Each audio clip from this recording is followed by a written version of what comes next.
Well, good morning. It's great to see you all here. Have you? Did you have a good Thanksgiving? Oh, good. Well, I'm continuing us in this series that Ryan started last week. So let me ask you, how many of you have ever traveled on one of the like small commuter planes, like the little puddle jumpers or whatever? You know what I'm talking about? Yeah, okay. So like maybe you've had a similar experience. So years ago, I was traveling on one of these, actually going from Dallas to Waco in Texas. And about halfway through the flight, we hit some really rough weather. And again, it's not a big plane. It's small compared to a normal passenger plane, like, because your aisle seat is like a window seat at the same time. It's kind of like, you get the best of both worlds. But I remember we got into this really bad weather, and it was at a point where the airline attendant, she was like passing out peanuts to everyone, and had the basket. And I mean, we hit the weather and the peanuts went everywhere, and she's hanging on to a seat.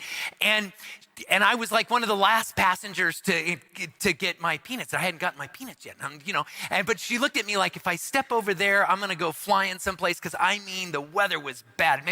Maybe one of the worst storms I've ever flown in. And I just remember she looked at me and I was just like this, and she, like a dart, she goes, okay, and just like, got my peanuts, and it was great. But that's not the purpose of this story. So we're flying along, and the reason for the story is because it actually turned into something really kind of disconcerting.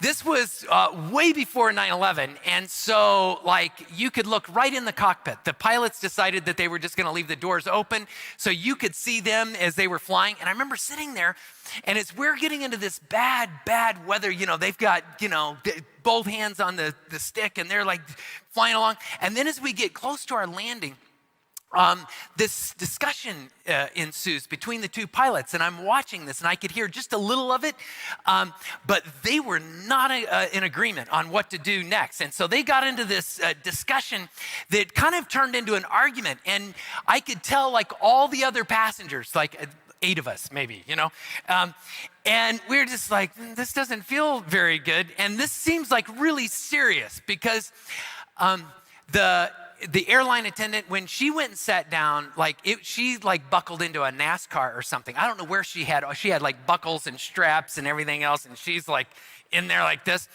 And the two pilots are arguing, and then I kid you not, at one point they pulled out a book, like a manual.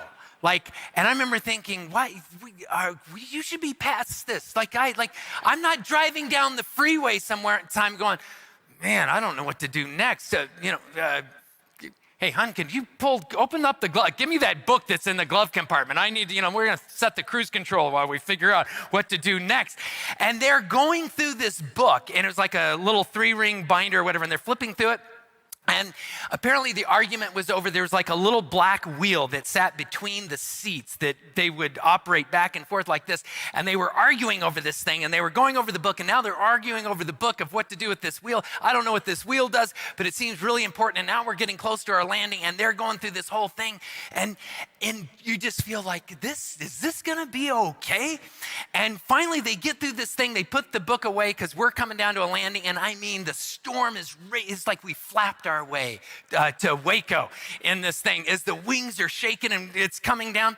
And I don't know if it was the pilot or the co-pilot, but one of them adjusted the wheel, and then the other one is looking at the other one. When that guy wasn't looking, he reached down and he moved it back. I was just like, I don't know if this is good or not. Which guy's right? Do I say something? But I don't know. We lived. I made it, in case you're wondering. But then the weirdest thing happened. We land, and all 8 of us were just white-knuckled. We're just like, oh my gosh, we made it. And we're filing off, we're getting off. And the two pilots, right, they stand up and they put on their nice little hat, and they're standing right by their door as we exit out.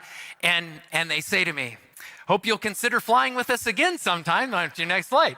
And I'm just like, man, I'm already buying a bus ticket just to go back to Dallas. I'm not getting on a plane with you two. Yeah.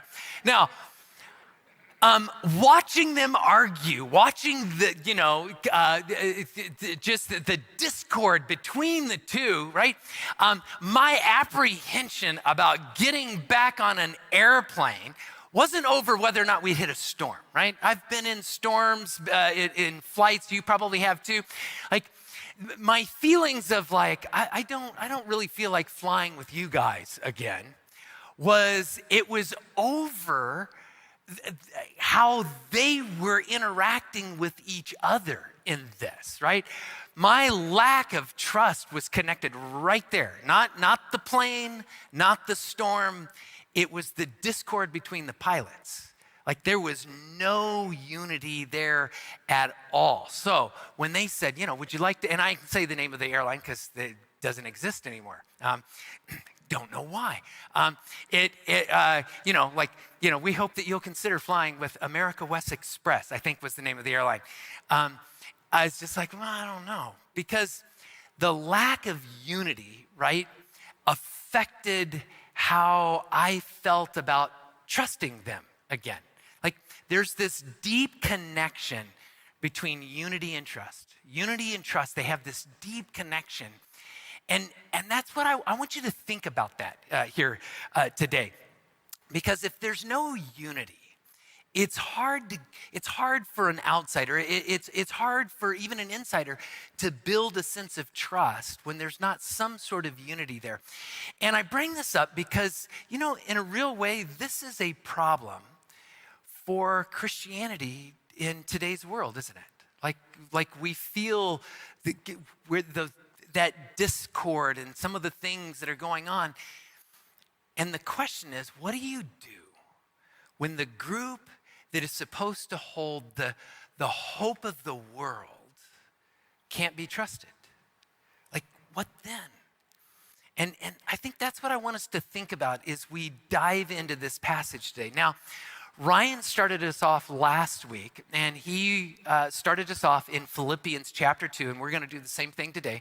But he started us off, and what he brought out was unity is possible in the church because of the power of Jesus Christ. That was the point that whole sermon pointed us towards that. That is our hope for unity, is because of Jesus Christ. Now, I want to pick up right there, because if that is true, then what Paul walks out in this passage, and I'm going to look at the same passage that he looked at last week, because it comes with these three challenges. If that is true, then Paul gives us these kind of three challenges for how we can now do our part to walk this out in there. And that's what I want to look at here today. So if you have your Bibles, turn with me to Philippians chapter 2.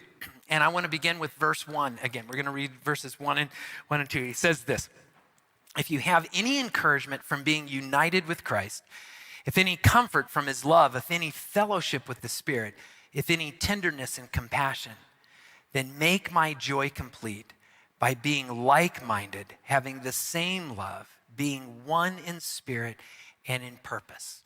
And so he offers these three challenges for how we, as his church, can trust him in walking out this kind of unity that ultimately helps build trust in this endeavor that we're a part of, this trust in who we are as a church, because that trust and that unity are really important. So my plan is to walk through these three challenges here this morning. So here's the first one. If you look at verse 2 there, it is to be like-minded, he says, to be like-minded. And that is the first challenge. How can we be like-minded? Now, the word that he uses here, like-minded, some of you, it may be translated same mind or of the same mind. The Greek word there comes from a root word, phorne, which means understanding. So not just like thinking about or calculating something, it's it comes from a root word from understanding. So the actual word itself carries the idea to set one's mind on something, to set one's mind on there's a certain understanding. It doesn't have to be this pervasive thing of everything, but what is the thing that you set your mind to or set your attention to? Another way to think about this is what are you setting as being central? Which is important for us to think about as a church, as a community. What are the things that we are of one mind or we are making central? That's what he's getting at with this point. And I think it's important to note that what he's not trying to get at here is that there's got to be like agreement on everything. He's saying find agreement on one thing or on a central thing or on just a few things here.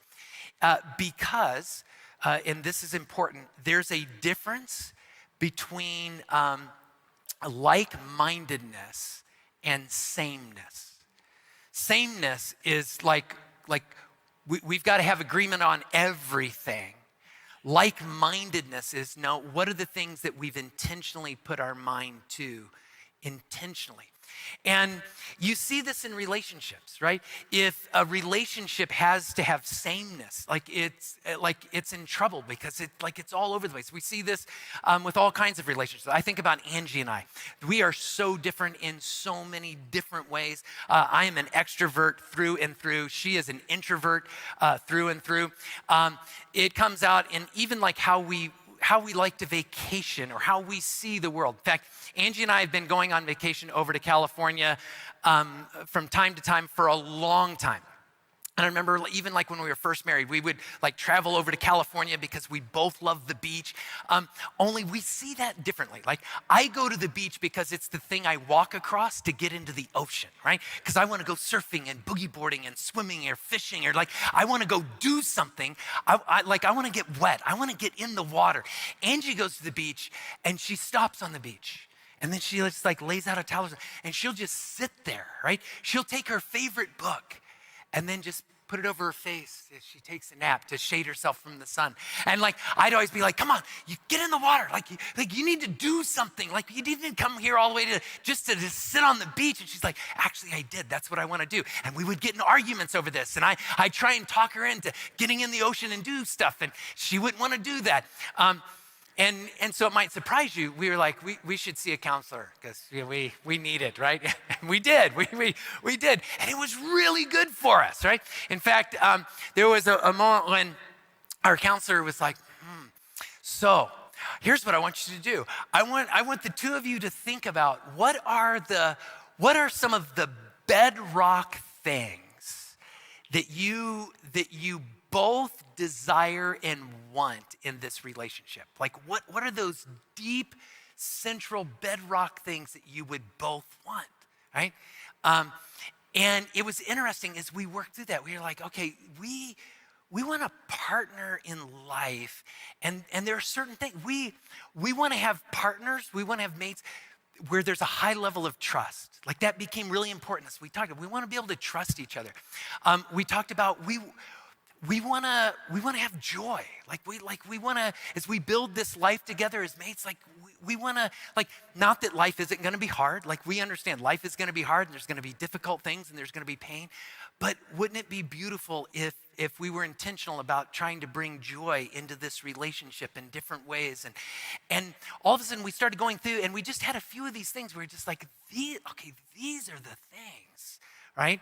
That are actually bringing this kind of unity, like a being like-minded, which meant like we could go to the beach and if like joy was one of those things, I could be like, well, it's okay. If it really brings joy to her to like sit on the beach, she can, I'll sit on the beach with her for a little while. And I'll just like, because I know this is bringing her joy. And then when she falls asleep and takes a nap, I'll go put on my wetsuit and I'll get in the ocean and I'll have fun. We talked about this with raising our kids. So like our kids were really, really little. And I remember us talking about, okay, what are some of those bedrock things? What do we want to be like-minded in?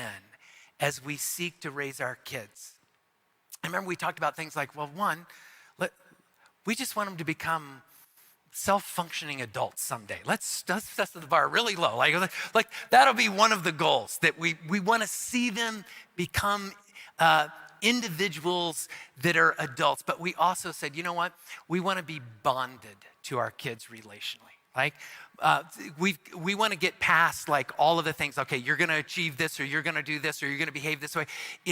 We want to make sure that as we're raising them, we're building a relationship so that someday when they become those adults, we actually have like a friendship with our kids in this. We were very intentional about saying, and as we raise them, we want to help them make their faith their own. That they don't have to be raised in a way where they have to take on our faith and make sure it looks exactly like ours, so that they somehow have a plastic faith or trying to impress Angie. We want to be there to walk with them, to help them build this relationship with Christ that is really unique and authentic to them. We want them to have a faith that they can hold on to themselves. And doing those things, all of a sudden we found this helps us in so many ways. Because we can look at life in a lot of different ways. We are wired so differently, but with a few of these like-minded things, like it built a sense of unity in our marriage and in our family. And I think that that's what he's getting at here in this moment. Because when you think about the early church, right? Think about the early church here. What would it take for them to be like-minded? You realize like the diversity, even in the early church, was pretty vast. The early church in those first days, it had a huge Jewish population because Jesus was Jewish and it was kind of birthed out of that Jewish tradition. But there were major differences even between some of the different Jewish groups. We often hear about like the Pharisees. That was one large group, but there were also Sadducees and Essenes. And these groups were actually coming into the church, and they were as different as any church that you know of today. How they looked at scripture, how they lived their lives, how all of these different things. And you picture all of those different groups coming together in the early church, but it wasn't just all the different Jewish groups. There, in the early days, there were Romans and Greeks and Egyptians, all and other groups, all coming into that church. They were so different. And so you have to ask yourself the question, in what ways could they be like-minded that would unify them? Because it was so different. And as you think about this, like, okay, what could be the thing that they could put out there and say, this, we can all agree on this. We will make this central. We'll be like-minded here. What would that be? What's interesting is to think about what it wouldn't have been. At this point, early on in the church history, they didn't have any creeds. They didn't have volumes of theology that they say, okay, here's the theology we'll all agree on. They didn't have any well put together doctrine at this time. It was brand new. And remember this too. You know what they didn't have? They didn't have the New Testament, right? The church starts off, realize probably the first New Testament books weren't even written for 15, maybe 20 years after Christ. They didn't have that. The latest books written in the New Testament, they probably didn't have until like 95 or 100 AD. Think about it. Like they couldn't even say, we'll make it the New Testament. Like if you would have said that, they would have said the new. What? Like there wasn't even a term used back then. In fact, when you think about the Bible that you have, right? When we think about this Bible, or something close to this, 66 books, the closest thing that they would have had to this, it wouldn't have been exactly the same as this. It would have had a few books that would have been different than this. But when it was actually put together in what they would call a canon like this, probably didn't happen until right around 400 AD. And there's a part of us that goes, well, gosh, how could they possibly have been unified if they didn't have like this, the way we have it? or even the New Testament letters the way they had it. It's like, wow, they didn't have all of that. You know, oftentimes we think about the thing that will unite us is being the doctrine that we would hold. Here's this set of beliefs that we will hold. But you know, the early church, it would have been really hard for them to have that. In fact, out of some 2,000 years of church history, right? The church has been around for almost 2,000 years. Take an approximate guess, like out of those 2,000 years, how many of those years do you think the church experienced a sense of unity around its theology, right? What do you think? Just think in your head, like how many out of 2,000 years, how many years would it be? Well, if you guessed 0, you would be correct. Yeah, we've never had it. You know when it ended? Here's when it ended. When Jesus said, okay, who do I want for disciple number 2?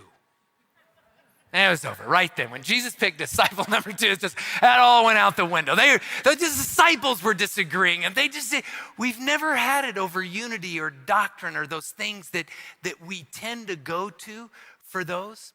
And here's why I point all this out. Because this is the thing that I want you to get this morning, because this is the brilliance of Paul as a leader. Paul, who wrote the book of Philippians. His leadership in the early church, what it did, and it comes out in this passage, is absolutely brilliant as a leader. I want to read this passage to you one more time and see if you can't pick out kind of what he did, and we'll look at this some more. But if you look back at it, right? Okay, so look at verse 1, first line here, right? If you have any theology that will unite you with Christ. It's not what he says, right? It's not like, what's your theology? And I know, he says what? If you have any encouragement from being united with Christ. He goes on, right? If you have the doctrine of substitutionary atonement, that'll bring you comfort. No, right? It says, if you have any comfort from his love. And he goes on, right? If any creeds or statements of faith bring fellowship? No. He says, if any fellowship with the Spirit, if any tenderness and compassion. Notice what he's doing. When he says, here's your challenge for how to step forward in being like-minded. He is asking you to understand how you have experienced Jesus Christ in your life. Because you know what we all have in common? If you're a follower of Christ, you have an experience with Christ in one way or another. There's something there that as followers of Christ, we all have. And let me say this too. If you're here this morning and like you're just checking this out and you don't have a relationship with Christ, maybe you believe in Jesus, maybe you don't, you're just kind of, I would want you to know that it's the Bible itself that points us to the thing that would unite us. Wouldn't be all the things that maybe you've heard Christians argue about over years and years and years. But the thing that the Bible itself actually points to is the person of Jesus that in some way is passionate about touching and connecting with every one of his followers.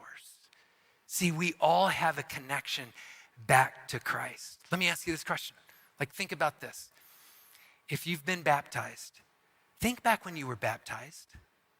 What did you experience back then? That day that you were baptized, you remember what that was like? Did you experience maybe a sense of belonging? Was there a moment when you were baptized and you came out of that day and there's just a grin on your face and maybe it was because you just felt like, I belong. I belong to God. God wants me and includes me in his family. And I belong to this other family, right? This church thing. This, like, you remember what that was like? Maybe for you, there was a sense of deep encouragement. Maybe it was a point that going through something difficult in life. And there was a kind of hope that you had despite the difficult thing because you felt like Jesus is with me. There was something that Jesus did in your heart, something Jesus did through a relation. There was something that you go back and you'd say, that was Jesus active in my life, and I had hope to take the next step. Do you remember what that felt like? Because Paul is saying, do you remember what that was like? Hang on to that. Maybe it was when you first became a follower of Christ. And maybe there was like this weight of shame or guilt or something. And it was just like, oh my gosh, I am forgiven. I am forgiven. Jesus has forgiven me. And you just, oh my gosh, what that, do you remember that? See? Paul's taking us back, and what he's saying is, you've had an experience, and it is a relational experience with Jesus. Now, let me say this too. Theology is still important. I love theology. I read theological books that put most people to sleep because they're like, that is just boring, right? But I'm like, I kind of find it fascinating. There is a place for doctrine, and there is a place for theology. There's a place to study those things and examine those things, and it is good and it is important. But you know what? How many times have you seen two people that are grounded in two different beliefs theologically, and they have an argument over it, and then they go, oh, we feel so close, and we convinced each other of something, right? How many times have you had the conversation? You said, well, that went smooth. I went out and I laid out my arguments, and they were like, oh, you're right. Oh. Doesn't happen too often. And if you read Christian history, you won't find hardly any examples of it there either, right? That sort of thing doesn't, in fact, I'll say this, as Christians, we split over doctrine, but we unite in relationship. It is when we find that sense of relationship that we have with Christ. And now it is that sense of relationship that I reach out to someone else, or someone else reaches out to me, or we find something, but it is it's driven out of a sense of relationship with Jesus that now we find our way relationally, not because we've convinced someone else of a creed or of doctrine or of something like that. And I point this out because so often, right, the place we think we need to go to get unity is we've got to find agreement in doctrine. And yet right here, Paul is saying, no. I want you to go back to how you experienced Christ. So the question, how did the early church find its way to unity? Through this. Think about this. I think about Matthew. Right? Matthew was one of Jesus's early followers. He was one of his disciples. And Matthew was a guy, he would have understood the scorn of his Jewish brothers and sisters. He knew what it felt like to have his Jewish brothers and sisters say, like, you're the scum of the earth. And it's because he was a tax collector, and they would have felt taken advantage of him. They would have felt like he abandoned his faith. He would have felt like abandoned and Jesus, a Jewish rabbi, comes up to Matthew and says, Matthew, I want you to follow me. I don't see you as the scum of the earth. Follow me. Matthew had an experience with Jesus that was real, and it was relational. I think about, there's a story in the New Testament about there's a woman who has, we're told she has this bleeding disorder, but because of it, she's ignored. She's kind of an outcast. People don't want to be around her. It's like she would have been seen as ritually or religiously unclean. And so she's just like the unnoticed person. And there's this story where there's this crowd of people, and they're following Jesus, and he's so popular. This woman is there in this massive crowd, and as Jesus walks by, she reaches out and touches the edge of his cloak or of his outer garment, and it's like Jesus knows it in a minute, and he stops and he says, who touched me, right? And everyone's like, who touched it? There's like 1,000 people around. He goes, no. And I love what the text captures. The text says that Jesus stops and he looks and he sees this woman. And if there was ever a person that felt unseen, I bet it was her. No one else noticed her. and Jesus sees her. Ever feel like you're unseen? Ever go through something, face something, and you're just like, no one sees me right now. I'm hurting, I'm struggling. No one bothers to even understand where I am. But maybe you experience Jesus is saying, I see you. I see you. I understand you. Remember what that did for your soul? That woman knew that. She understood that. I think about the disciples, right? Great moment. The disciples they're all together and they're traveling and they get hungry. And so they walk through this field. There's this grain field, the scriptures say, that they're walking through. And it was the right time of the season that the kernels on the grain were blossoming, that you could eat them, kind of like a granola on a stick, I guess. And so they're walking through this field and it says that they're just like picking like these kernels off and they're eating them.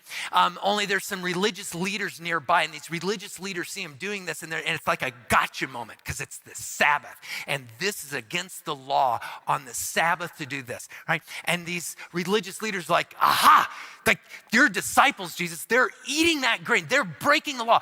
They are breaking God's law. This is not allowed. This is like, you're busted in this thing. And I love how Jesus responds, because Jesus does this thing that only Jesus can do. And he flips this thing around and he takes it and he says to them, he says, listen, you've missed the whole point of where God's heart is. You think God's heart is where your heart is in a gotcha moment. You broke the law. He says, man wasn't created for the Sabbath or the law.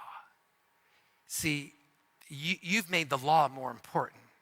Jesus says instead, no, the Sabbath was made for man.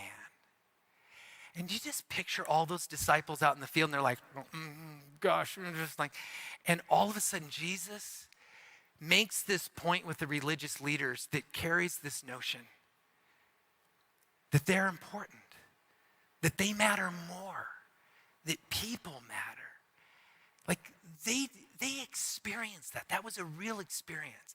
And I point all of this out because if you're a follower of Christ, you have a history of experiencing Christ at different moments in your life.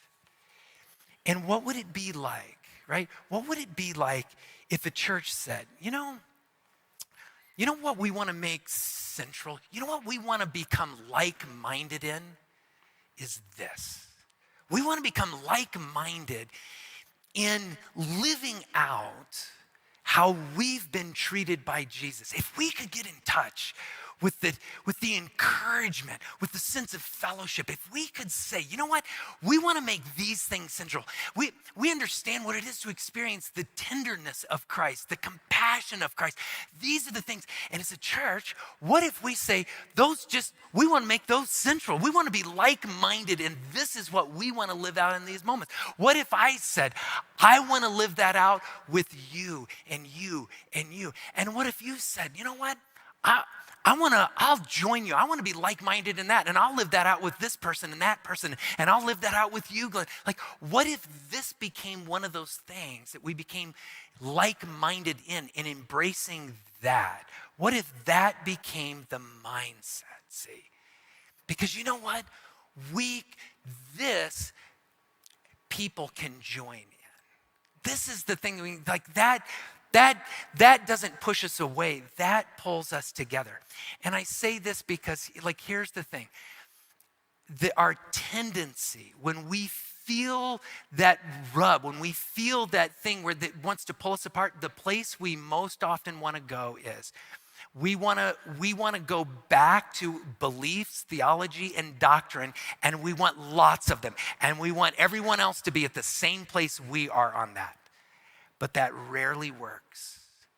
But what happens when we meet somebody else with the compassion and the grace and the love that we've received? It pulls us together. Now, this is the like-mindedness that Paul is pulling us towards, because he walks us through all of this stuff that Jesus does for us and says, okay, now find your way to being like-minded. See what he does? Now, I'll say this too. I have 2 more points. I'm just not going to do those 2 points, okay? I'm going to close out this point with some application on this point because we're going to be out of time. And I already decided this with the first service because as I got to this point, I was just like, there's no way I'm going to be able to finish this sermon and do it any justice. But I love these other 2 points. So here's what I'm going to do. Because we've got the Wednesday connection this Wednesday, I'll just cover those 2 points in the Wednesday connection, like right over when we'll meet right over there and we'll cover that. So if you want the other 2 points, got to come to the Wednesday connection on there. And then my gift to you here this morning is we might actually end a little bit on time here on this thing, okay? So let me just put some application to this being like-mindedness that we can all, right? This is the challenge part. So how do we actually get to this place? So let me just offer a little bit of application, then I'm gonna set a record and close us out a little early here. Application is really simple, right? And it starts with this: keep a short list. Keep a short list. When it comes to what is it that you're choosing to make central, don't make a long list, and don't make it a list of doctrinal and creedal and theological things. Make it a short list, but make it a relational list. And make it a relational list that begins with how Jesus has treated you. So, first step in making that short list, and I really mean this, here's my challenge to you. Go back and read on your own 1 Philippians chapter 2, verse 1. And just read that a couple of times and just become familiar with what is it that Paul is asking us to get in touch with specifically with how we've interacted with Jesus, okay? Then the second thing is reflect on what you find most valuable out of those things that he talks about in there, right? He talks about everything from, his compassion to his tenderness to like a sense of fellowship, like all these things. Just go, which one lights you up in that? Just get a sense of what those things are in there. And then third thing, out of that, formulate what you would desire out of that to be central. And then start offering that. Be the person that invites and offers that. And I think what you'll find is people will be happy to offer that back. You will inspire people to live out of it themselves. Like you will actually, instead of having a fight where you're trying to convince somebody of something spiritual that you believe, you'll actually be influencing them to actually want to join you in carrying that out in this. And the last thing with this is, and the reason I say write this down is because find a way to pull your mind and your heart back into it, because here's the last thing on this. There will be moments where you will get hooked, right? And what I mean by this is there will be moments where you're going to be in a conversation with someone and they're going to say something that they believe about the Bible or about God, and you're going to go, well, I don't believe that. Or you're going to say something, they're going to go, well, that's wrong. Oh yeah, that's like, and we're going to get hooked. Like, I don't know, it might even happen around a Thanksgiving table. Maybe some of you already experienced that this past week, right? And the place we want to go, we get hooked in those moments. It's just like, okay, I'm going to prove that I'm right on this. And we get right. And if you can kind of get your mind back in this place and go, okay, no, but the most important thing is, right? Then all of a sudden, maybe instead of getting hooked into an argument that pushes you further away, what if you could actually start offering something that you in your heart say, this is what's most important? You might be able to change the whole tenor of the conversation. you might actually experience something that you enjoy and that is good and beautiful in that moment. It's kind of funny. Angie and I still go over to California. I still like to go to the beach because I just need to walk across it to get into the ocean. Angie still likes to sit on the beach. But there's this thing that we experience in these moments now where it's it's so much easier now to be because I used to be always trying to talk her into you got to get in the ocean. And she's like, it's too cold. Well, we'll get you a wetsuit. And I was just convinced in my mind, if she had a wetsuit, she'd want to get in the ocean and do all the things that I want to do. And now it's so nice because I don't convince her of any of that stuff anymore. Not that I ever convinced her of it before, but now I don't even have to try. We just go to the beach, and sometimes, I'll lay down on the sand next to her, and then when she falls asleep, I'll go get in the water. And she'll just let me, wear myself out, and I just, it's made our marriage so much better, right? And in the same way, finding some of those things that can truly be central that you can share, that are the beauty of how Jesus has treated us, will make us a more unified church that, friends, the people that watch us flying this thing we call a church, they'll trust it. They'll trust it because they see how we are unified in a way that they're drawn to, not repelled by, because we're his bride, we're his church. Well, I'm going to close this out right there a little bit early.